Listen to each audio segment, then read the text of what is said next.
할렐루야. 설교 제목이 우리 오늘 본문 말씀 23절 앞부분에 있는 말씀입니다. 너는 상등 향품을 가지라 라고 하는 말씀입니다. 조금 생소한 그런 부분입니다. 한번 우리 제목만 같이 한번 읽어볼까요? 시작. 너는 상등 향품을 가지라. 이것이 무슨 의미인가? 우리 말씀을 듣고 난 다음에는 확실하게 여러분 깨닫고 이 설교 제목이 기억나는 그런 은혜가 있기를 주의 이름으로 축복합니다. 오늘 본문 말씀은 관유라라고 하는 이 관유에 관한 그런 말씀입니다.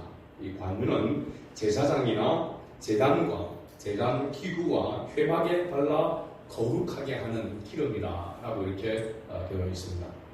그래서 이 기름을 거룩한 관유라 오늘 본문에 세 번이나 이렇게 언급되고 있고 또는 향기름이라고 이렇게 말하고 있습니다. 30장 마지막 단락 34절부터 38절 마지막 부분에 보면 또 거룩한 향이 나옵니다. 거룩한 향.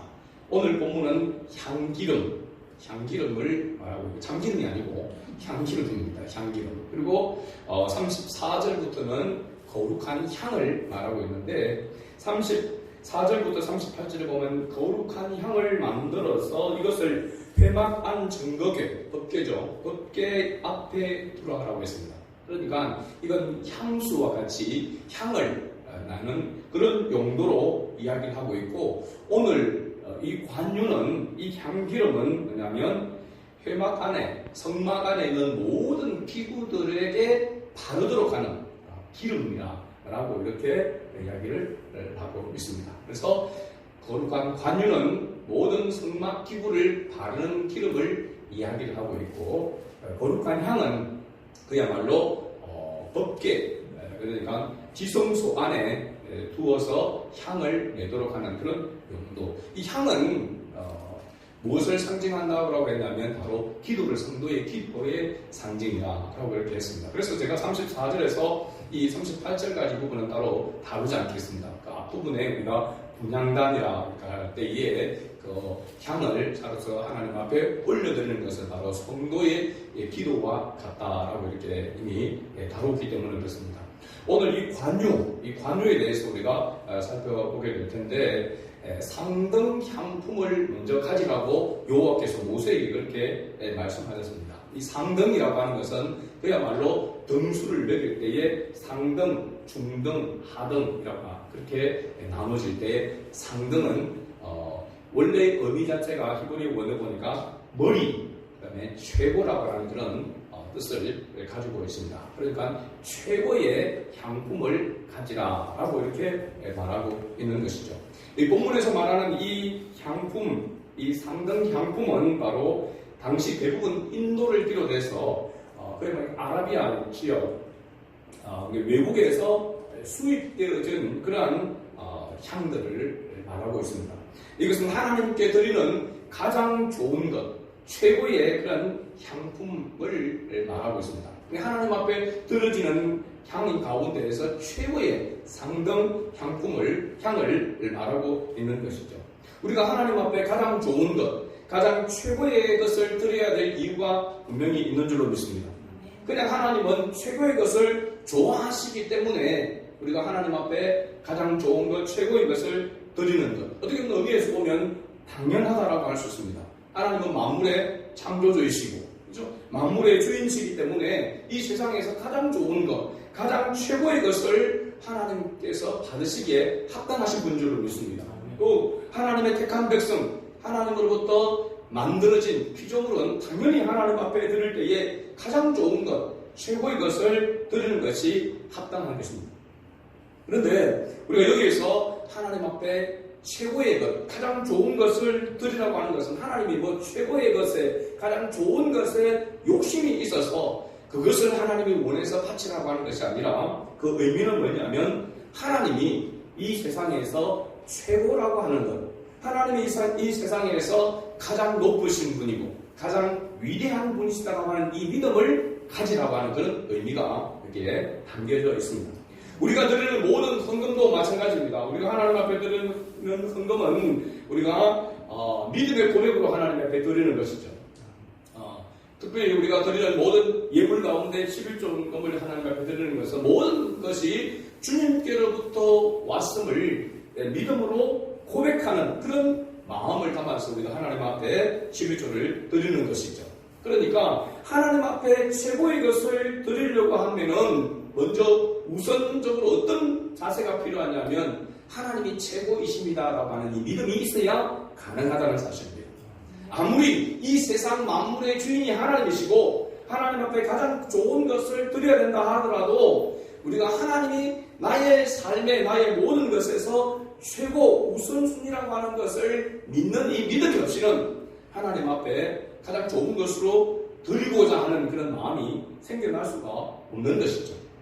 그래서 하나님 앞에 드리는 것 가운데 최고의 것을 드려야 된다고 하는 것은 하나님이 최고이시다라고 하는 믿음이 선행되어야 되는 줄로 믿습니다. 우리가 드리는 모든 예물도 마찬가지로 이러한 믿음의 고백이 포함되어야 되는 것이고 오늘 이 상금 향품을 가지고 거룩한 관유를 만들 것을 여호와께서 모세에게 이렇게 명령했습니다. 이 관유를 만드는 재료가 크게 5가지로 이렇게 언급되어 있습니다. 먼저 보면 액체 모략 503개, 세겔은 화폐 단위라고 이렇게 했습니다. 그 다음에 향을 그 다음에 보면 육개 253개 분량, 그 다음에 창포 253개 분량, 계피 253개, 그 다음에 감람기름 한 흰을 가지고, 이 흰은 왜냐면 리터의 단위입니다. 그러니까 액체량의 단위로 했을 때에 한 흰이 바로 뭐냐면 3.76리터라고 이렇게 되어 있습니다. 그래서 이 5가지의 재료를 가지고 관유를 만들어라 라고 이렇게 말하고 있는데 이 관유가 거룩한 관유가 되어야 된다고 말하고 있습니다. 거룩한 관유가 되어야 될 그 이유는 뭐냐면 하나님께서 말씀하시는 그 분량대로 또 제조하는 그 제조법대로 만들어져야만 거룩한 관유가 된다라고 하는 것을 말해주고 있는 것이죠. 자, 그러니까 우리가 하나님 앞에 거룩한 백성, 거룩한 성도가 되는 것은 하나님의 뜻대로 하나님의 말씀대로의 모습 가운데 있을 때에 거룩한 백성이 되는 것입니다. 그죠? 거룩한 성도가 되는 것이죠. 아무리 좋은 재료, 아무리 좋은 그런 달란트를 가지고 있다 할지라도 하나님의 뜻대로 되지 않으면은 거룩하다 말할 수가 없다라고 하는 것을 우리에게 가르쳐주고 있는 것입니다. 자, 우리가 여기서 간단하게 이렇게 들어가는 재료를 한번 살펴보게 될 텐데 액체 모략이 먼저 나옵니다. 모략은 들어보셨죠, 그죠? 모략은 아라비아나 동아프리카 등에서 나는 감람나무가의 관목 껍질을 벗겨서 그게 흘러나오는 즙을 채취한 것이다 라고 이렇게 되어 있습니다. 그래서 이것이 예수님께서 십자가에 달렸을 때에 무리가 이 모략을 탄 포도주를 예수님께 맛있게 하려고 했던 그런 장면이 나오고 또 이 모략은 어디에 나오냐면 동방박사가 예수님이 탄생했을 때에 3가지 예물을 가지고 왔을 때에 황금과 유향과 모략 할 때에 이 모략이 나오는 것을 봅니다. 그래서 이렇게 쉽게 흔하게 있는 것이 아니라 귀한 그런 재료다라고 하는 것을 알 수가 있습니다. 육개, 그 다음에 육개가 나오는데 이 육개는 고기가 아니고 월계수와 같은 나무 껍질에서 채취한 것이라고 합니다. 월계수와 같은 나무. 그러니까 대부분이 여기에서 나오는 향기름이니까 나무에서 주로 나오는 것이라고 이렇게 봅니다. 그 다음에 하나가 뭐냐면 창포입니다. 창포. 저는 이 창포에 뭐 머리를 감는다 하고 뭐 그런 들어본 일이 있는데 창포가 뭔지 잘 몰랐습니다. 그래서 인터넷에 검색을 이렇게 해보니까 이 창포는 개울이나 연못 주변에 자라는 풀로서 여기 꽃이 핍니다. 노란 꽃이 피는데. 그래서 보니까 제가 지난해인가 여기 우리 용현 쪽으로 가다 보면 온정리가 있지 않습니까? 온정리. 그 온정리라고 하는 마을에 보면 그 개울이 있습니다. 그 개울에 보니까 그게 예쁜 꽃이 이렇게 많이 폈더라고요. 노란 꽃이 이렇게 펴있는데 저게 뭔가 저는 수선하는 줄 이렇게 알았어요. 그래서 보니까 그게 장포더라고요. 장포. 보니까 그래서 이 개울이나 연못가에서 이렇게 잎이 줄기가 이렇게 곱게 이렇게 자라면서 거기에 꽃대가 올라와서 피는데 보니까 주로 노란 꽃이 이렇게 핍니다. 근데 보라색 꽃도 이렇게 있더라고요. 이게 장포입니다. 장포. 그 다음에 계피가 나오죠. 계피는 우리 잘 알죠? 우리 아이들한테 중고등반에도 이야기했는데, 계피 하면은 저는 가장 먼저 머리에 떠오르는 게 추어탕 먹을 때 넣는 게 향신료죠. 그죠? 계피. 물에 익숙해서 해충을 쫓는 자연 방향제로 사용하기도 한다라고 이렇게 합니다. 하여튼 이 5가지를 정확한 그 그램 수에 맞춰서 또 부피에 맞춰서 그렇게 제조를 해야만 거룩한 관유가 된다라고 이렇게 말하고 있습니다. 이 관유를 회막에 사용하는 모든 기구에 다 바르라고 했습니다. 칠하라고 이렇게 이야기를 하고 있습니다. 그리고 이 관유에 접촉하는 모든 것이 거룩해진다라고 말씀하고 있습니다. 자, 그렇다면 이 거룩한 관유는 무엇을 상징하는가라고 하는 것입니다. 여러분 대충 이렇게 이제 알겠지만 우리가 잘 알고 있듯이 이 성령의 기름 부으심을 상징하고 있습니다. 거룩한 관유는 성막에 있는 모든 기구들에게 다 바르라고 했습니다. 왜 바르라고 했는지는 추측해보면은 어디 보면 해충이나 그런 여러 가지 모든 이런 것들 녹서는 것이나 이런 것들을 방지하기 위해서 어떤 그 부패되어지는 그런 산패되어지는 것들을 방지하기 위해서 이 기름을 바르라고 했는데 어쨌든 이 기름을 바르면은 거기에 접촉될 때에 모두가 다 거룩해진다라고 이렇게 말하고 있습니다. 그런 의미에서 그때의 상징적인 의미는 바로 오늘날 보면 성령의 기름 부으심을 말하고 있다라고 이렇게 보는 것이죠. 성령의 기름 부으심이 있으면은 거룩해지는 역사가 일어나게 되는 줄로 믿습니다. 주님의 몸된 교회가 거룩한 기름 부으심이 있는 곳입니다. 우리 교회가 거룩한 기름 부으심이 있는 교회인 줄로 믿습니다. 그 이유는 뭐냐면 우리 한 사람 한 사람이 예수 그리스도를 구원의 주님으로 믿는 자이기 때문에 그렇습니다. 예수 그리스도를 구원의 주님으로 믿는 자들의 속에는 성령이 하나님의 영이 내주하여 계신다라고 했습니다. 그래서 우리가 거룩한 사람, 성도라라고 이렇게 이야기를 하는 것이죠.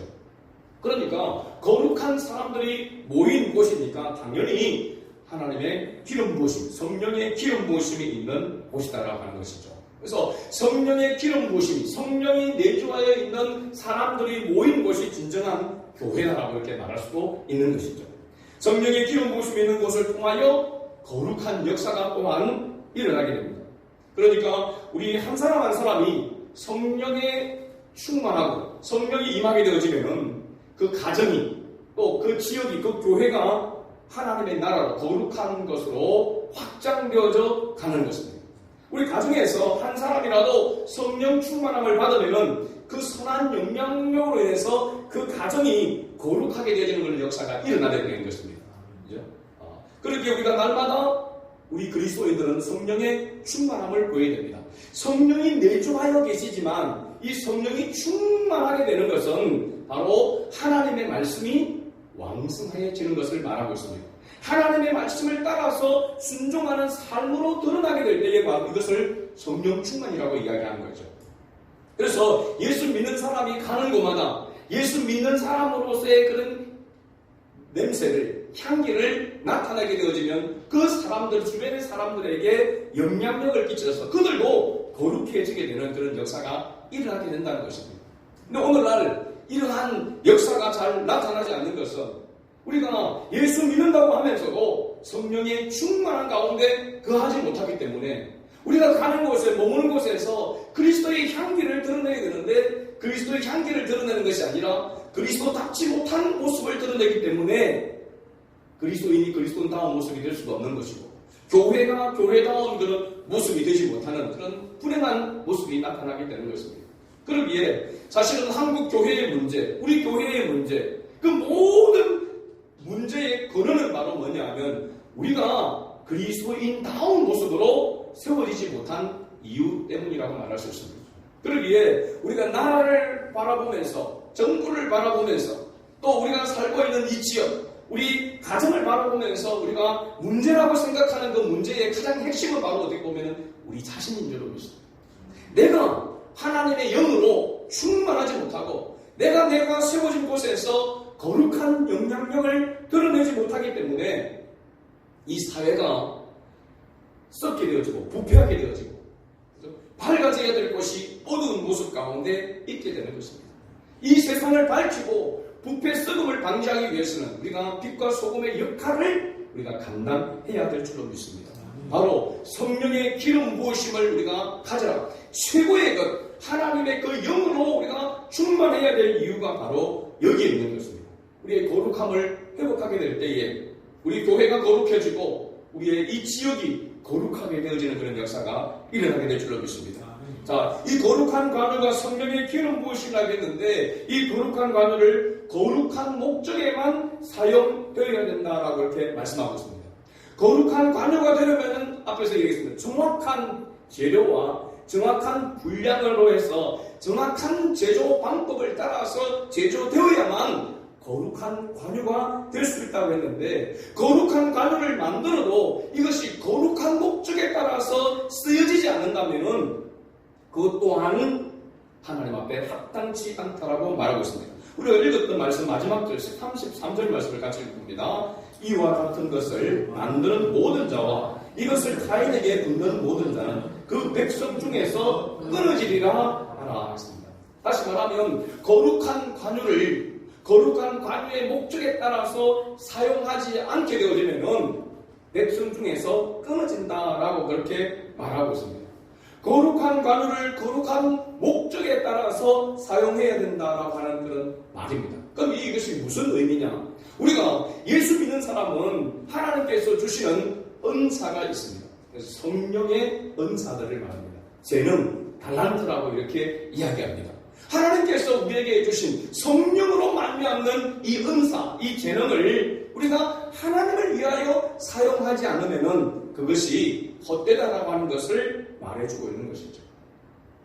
하나님 앞에 하나님이 원하시는 목적을 위해서 바르게 사용되어질 때에 그 은사가 더 풍성해지게 되어지게 되고 그 능력을 제대로 나타내게 된다는 것입니다. 그러니까 하나님께 우리가 은사를 받는 것, 능력을 받는 것도 중요하지만 그러니까 그것을 어떻게 사용하는가도 매우 중요하다는 사실입니다. 그러니까 우리가 하나님의 은혜를 받아서 그 은혜를 헛되이 하지 말라고 말하고 있는 것은 바로 이와 같은 이유 때문에 그렇습니다. 은혜를 받는 것도 우리가 우리의 노력으로 받는 것이 아닙니다. 하나님의 은혜를 주셔야만 받는 것이지만 그 받은 은혜를 우리가 헛되지 않게 하려면 바르게 사용해야 한다는 사실. 하나님의 영광을 위해서 올바르게 바르게 사용할 때에 그것이 거룩한 은사가 되는 줄로 믿습니다. 그래서 하나님께서 나에게 주신 은사가 무엇인가? 크고 작은 은사들이 있을 것입니다. 다른 사람들과 비교해서 탁월한 것이 아니라 나에게 주신 것 가운데서 하나님께서 주신 것 달란트를 우리가 잘 개발해서 발견해서 하나님의 영광을 위해서 잘 사용되어질 때에 하나님께서 잘했다 칭찬하는 그런 바로 이유가 될 수가 있는 것이죠. 자, 앞서 우리는 제사장들이 성막에 들어갈 때의 조건들이 있었습니다. 제사장이 성막에 들어갈 때의 조건들을 보게 되면 먼저 제사장은 구별된 옷을 입어야 되었습니다. 그죠? 거룩한 옷을 입고 제사장. 그 다음에 제물로 바쳐진 제물의 피로 인해서 제사장의 몸에 피를 뿌려야 했습니다. 정결하게 하도록 했습니다. 그래야만 성막에 성소에 들어갈 수 있다라고 이렇게 했습니다. 또 한 가지는 뭐냐면 물두멍에서 수족을 씻어야 된다고 했습니다. 기억나죠? 그죠? 물두멍에 제사장이 제물을 잡고 그것을 들고 하는 가운데서 오염된 손과 발을 씻는 물두멍에서 씻고 그다음에 성소에 들어가도록 이렇게 했습니다. 마지막에 하나 조건이 바로 뭐냐면 이 거룩한 관유를 바르도록 했다는 사실입니다.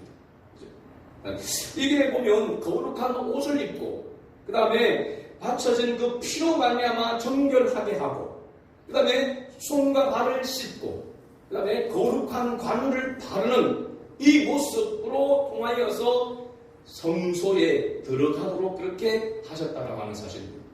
이건 뭐냐면 우리가 구원의 서정이라고 얘기할 때에 예수가 그리스도이심을 믿을 때에 구원의 역사가 일어나게 되는 줄로 믿습니다.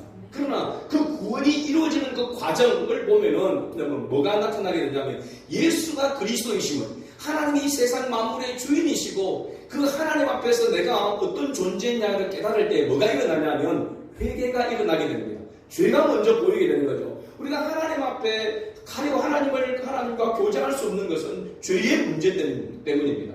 그런데 예수가 그리스도이심을 알게 되어졌을 때에 그 앞에서 내 죄가 먼저 드러나게 되는 겁니다. 그래서 내가 어찌할꼬, 그죠? 먼저 내 자신의 죄인임을 깨닫는 것입니다. 윤리와 도덕적인 죄를 지어서 그 죄를 말하는 것이 아니라 하나님을 하나님으로 알지 못하고 예수가 그리스도이심을 알지 못한 그 죄가 가장 큰 죄인 것이죠. 그것을 깨닫게 될 때에 회개가 일어나게 되는 것입니다. 그래서 예수 그리스도의 그 피로 말미암아 내가 죄의 사함을 받았다라고 하는 것을 깨닫게 되어지게 되겠죠. 그렇게 되어질 때에 회개하게 되어집니다. 그 회개함과 동시에 뭐가 역사하게 되냐면 성령이 우리 안에 들어오게 되는, 내주하게 되는 것입니다. 그러니까 이 제사장이 성소에 들어갈 때에 먼저 거룩한 옷을 입는다라고 하는 것은 우리가 예수 그리스도로 옷 입고, 그렇죠? 그 다음에 그 피로 말미암아 죄의 사함을 받고, 그 다음에 손과 발을 씻어서 정결하게 돼서 우리가 하나님 앞에 합당한 그런 모습으로, 그 다음에 성령의 기름 부으심을 받을 때에 우리가 진정한 그리스도인으로 하나님의 사람으로 하나님을 만나며 하나님과 교제할 수 있다라고 하는 것을 바로 말해주고 있는 것이죠. 이것은 우리가 예수 그리스도를 통하여 구원함을 얻었으면 반드시 성령의 또한 충만함을 덧입어야 된다라고 이렇게 말씀하고 있는 것입니다. 사도행전 2장 38절 말씀 보면 베드로 사도가 이렇게 말한 장면이 나옵니다. 베드로가 이르되 너희가 회개하여 각각 예수 그리스도의 이름으로 세례를 받고 죄의 사함을 받으라. 그리하면 성령의 선물을 받으리니. 할렐루야. 그렇죠?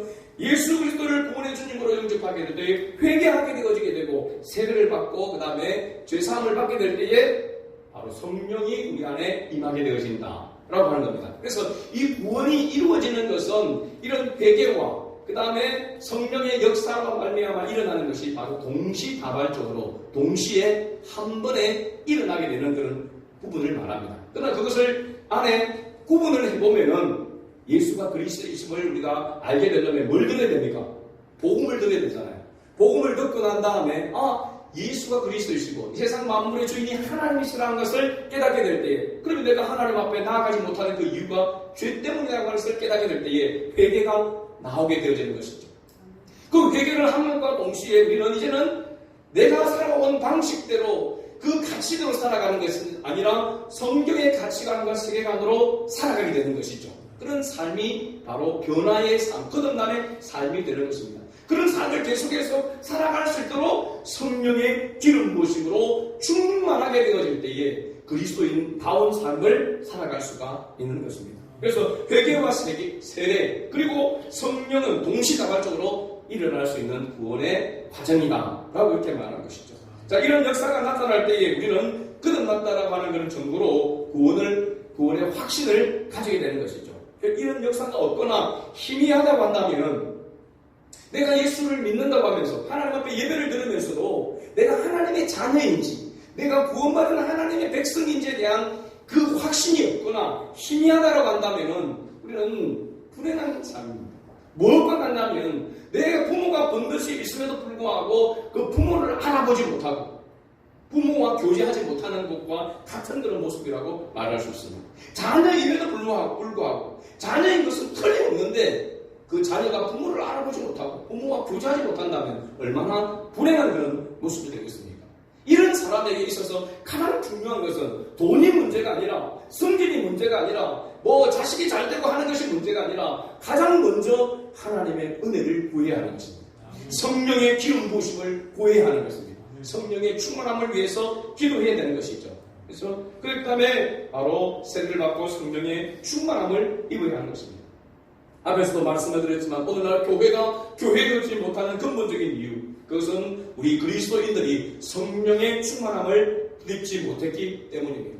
성령의 충만함의 역사는 반드시 예수 그리스도를 믿는 사람에게만 나타날 수가 있습니다. 예수 그리스도를 믿지 않는 사람은 성령의 충만함을 받을 수가 없습니다. 성령이 그 속에 있지 않기 때문에 충만해질 수가 절대로 없는 것이죠. 그러기에 우리가 예수 그리스도를 믿고 우리 안에 성령이 있다라고 하는 것, 그리고 성령의 충만함을 받을 수 있는 그런 근거를 가지고 있다라고 하는 것은 엄청난 축복인 줄 믿습니다. 엄청난 권세를 받은 것이죠. 그러나 그것을 우리가 사용하고 있지 못하는 것입니다. 성령의 충만함을 덧입지 못하기 때문에 그 성령의 충만함은 반드시 하나님의 방법대로, 하나님의 뜻대로, 하나님의 말씀을 통하여 나타나게 되는 것입니다. 예수 믿는 사람이 하나님의 말씀을 듣고 깨닫고 그 말씀대로 순종하며 나아갈 때에 성령의 이 충만함이 나타나게 되는 것입니다.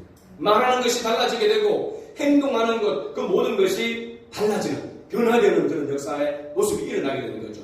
그 모습 때문에 놀라운 변화의 역사가, 거룩하게 되어지는 그런 역사가 일어나게 되는 것입니다. 자, 앞에서 제가 사도행전 2장 38절 말씀을 소개했는데 이 말씀을 찾아봐야 돼요. 이 말씀 신약성경 사도행전 2장 38절 말씀과 그 이후 42절까지 이 베드로 사도가 말씀하고 있는, 이야기하고 있는 그 말씀을 우리가 다시 한번 확인해 볼 필요가 있습니다. 자, 사도행전 2장 38절 말씀부터 42절까지 같이 우리 찾았으면 한 목소리로 함께 읽어봅니다. 베드로가 이르되 너희가 회개하여 각각 예수 그리스도의 이름으로 세례를 받고 죄 사함을 받으라. 그리하면 성령의 선물을 받으리니 이 약속은 너희와 너희 자녀와 모든 먼 사람 곧 우리 주 우리 하나님이 얼마든지 부르시는 자들에게 하시는 것이라 하고 또 여러 말로 확정하며 권하여 이르되 너희가 이 패역한 세대에서 구원을 받으라 하니 그 말을 받은 사람들은 세례를 받으매 이 날에 신도의 수가 3,000이나 더하더라. 그들이 사도의 가르침을 받아 서로 교제하고 떡을 떼며 오로지 기도하기를 힘쓰니라. 아멘. 할렐루야. 한마디로 이야기하면 베드로 사도는 하나님의 자녀다운 그리스도인다운 삶을 살아가는, 교회가 교회다운 모습으로, 그리스도인이 그리스도인다운 모습으로 살아가는 그 가운데 가장 중요한 핵심은 어디에 있느냐? 바로 성령의 충만함을 받는 것이다라고 하는 것을 말하고 있는 것입니다. 그것을 위해서 오로지 기도하기를 힘쓰라라고 이렇게 말하고 있고, 사도들은 그렇게 힘썼다고 말하고 있습니다. 그 뒤에 이어서 사도 바울도 마찬가지입니다. 오직 성령의 충만함을 받으라 라고 그렇게 말했습니다. 성령의 충만함을 받아야만 그리스도인이 그리스도인다운 삶을 살아갈 수 있다. 그리고 그들이 모인 교회가 교회다운 모습으로 세워져 갈 수 있다라고 우리에게 말씀하고 있는 것입니다. 말씀을 뵙습니다. 오늘 말씀을 통해서 우리에게 주신 메시지는 너무나도 분명합니다. 예수 그리스도를 구원의 주로 믿는 그리스도인들이 항상 모든 일에 우선순위에서 힘써야 될, 기도해야 될 것은 바로 성령 충만합니다 라고 하는 것입니다. 성령 충만. 성령 충만함을 위해서 항상 매일 어느 때든지 먼저 기도해야 된다라고 하는 것을 말해주고 있습니다. 성령 충만하지 않으면 빛을 발하지 못하고 소금이 소금의 역할을 할 수가 없기 때문에 그렇습니다. 우리에게 거룩한 삶을 통해 거룩한 예배를 맺을 수 있는 그런 자격을 예수 믿는 우리에게, 성령이 우리 안에 계신 그리스도인에게 하나님께서 그 권한을, 그 자격을 주신 줄로 믿습니다. 우리는 이 권세와 이 권위와 이 권능을 주님으로부터 받았습니다. 그러므로 이 권한을 이제 우리는 사용해야 합니다. 이 권한을 받은 것으로 만족하지 아니하고 사용해야 됩니다. 거룩한 관여가 되는 것으로 끝이 아니라 거룩한 목적에 따라 바르게 사용되어야 한다는 것입니다. 이것이 오늘 우리에게 주시는 메시지입니다. 저와 여러분, 목회자로서, 성도로서, 우리 교회에 위해서, 하나님의 나라를 위해서 우리에게 가장 지금 중요한 것이 바로 뭐냐면 성령의 충만함인 줄로 믿습니다. 하나님의 말씀을 가까이 합시다. 하나님의 말씀을 붙들고 그 말씀대로 순종하며 살아갈 수 있는 그 힘을, 그 능력을 가질 수 있도록 기도할 수 있기를 바랍니다. 그러면 여러분 가는 곳마다 머무는 곳마다 주님께서 여러분과 함께 하시고 그 함께함을 만민이 알 수 있는 그런 놀라운 역사가 일어나게 될 것입니다. 그러면 내가 하나님의 자녀다. 내가 오늘 죽어도, 내가 지금 죽어도 하나님 나라의 천국에 들어가게 될 것이다 라고 하는 그런 확신은 분명하게 세워지게 될 줄로 믿습니다. 이런 확신 속에, 소망 속에 살아가는 자가 그리스도인입니다. 우리가 다시 그리스도인이라는 모습을 회복하기를 원합니다. 이러한 은혜가 우리 모두에게 있기를 주의 이름으로 축복합니다. 아멘.